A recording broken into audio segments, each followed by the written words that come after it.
И в этом году на этих выборах у нас стоит такая же задача. Как можно больше, какие бы сложности ни были, продвинуть своих депутатов в Государственную Думу, не уменьшая их количество в Государственной Думе, чтобы мысли, чаяния, желания избирателей, жителей Татарстана достойно представить в федеральном законодательном органе власти при принятии закона, донести до них наши мысли, наши желания. Тем более это удастся сделать, поскольку впервые опять возвращается система выборов по партийным спискам и по одномандатным избирательным округам. У нас будет 6 избирательных округов вместо 5, как было раньше. Шушы партияның без урыннарны алачакбыз дип хәзердән үк әйтүгә сез ничек карыйсыз? Бердәм Россия 50% җыймас дип уйлыйм мин. Хәтта 50 дәйме? Хәтта 50-дә.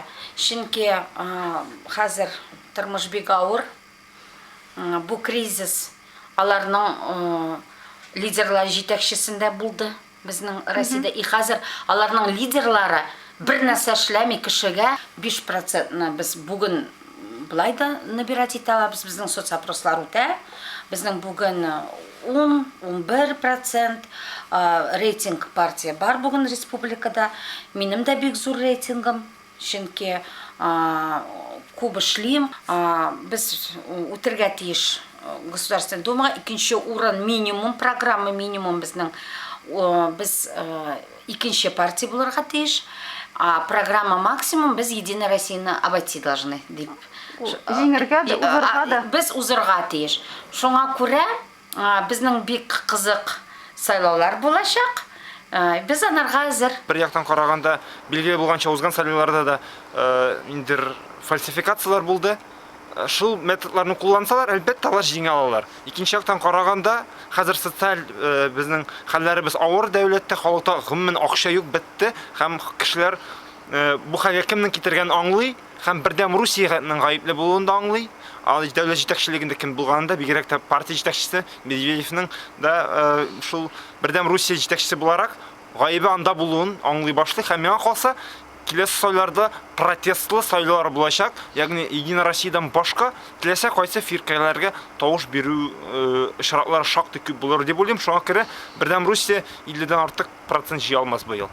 Они без вопросов получили бы эти 16 мест от Татарстана, ну, исключительно за счет административного ресурса, то есть фальсификации на выборах. Но, как вы видите, наступил 16-й год. Как вы видите, у нас кризис развивается и будет дальше развиваться. Как видите, у нас обострение социально-политических событий. Так что, я думаю, деньги у власти кончатся к концу лета, к началу осени, то есть к выборам. И вот тогда мы посмотрим, за кого будут голосовать бюджетники и пожарники в Казани, которые, говорят, не получили зарплату за декабрь. В Татарстане все же меняется. При нынешнем административном ресурсе мы ничего не получим.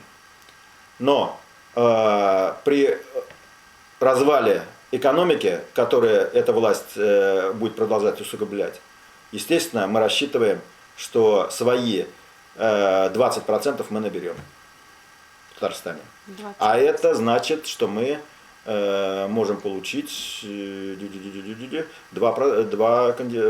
депутата Государственной Думы. Таким образом, усложнений много, новизны много. Но мы с вами, я думаю, очень подготовленный актив, на который можно будет положиться и с этой задачей успешно справиться.